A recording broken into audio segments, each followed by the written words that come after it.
Эне тил бул белгилүү бир элдин тили. Кыргыздын тили кыргыз тили, кыргыз элинин тили кыргыз тили, бул эне тил. А мамлекеттик тил бул элдин тили эмес, бул мамлекеттин тили. Мамлекетте канча эл улут жашаса, бүт баары ошол тилде сүйлөш керек. Мамлекеттин баардык тармактарында ошол тил камсыздалыш керек, иштеш керек, жазылыш керек, окутулуш керек. Мен кээде аргасынан жөнөкөйлөтүп айткым келет да, мисалы мамлекеттик тил деген макамга толук жооп бериш үчүн эмне болуш керек бизде?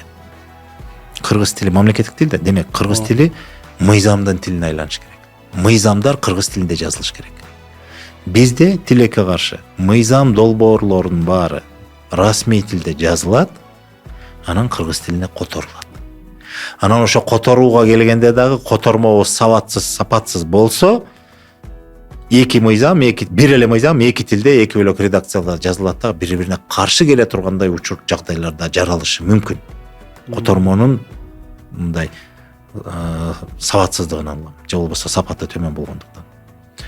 Демек, мамлекеттик тил мыйзамдын тилине айланыш керек.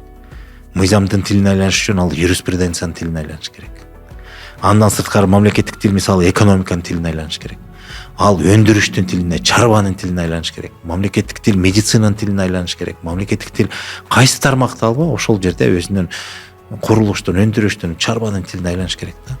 Анан ошонун баарына толук алдырыш үчүн, орун алдырыш үчүн биринчи кадам эмнеден башталат? Ал үчүн ал билимден башталыш керек. Билим менен илимдин тилине айланыш керек. Ошондо гана бардык тармактарда өзүнүн ордун ээлейт.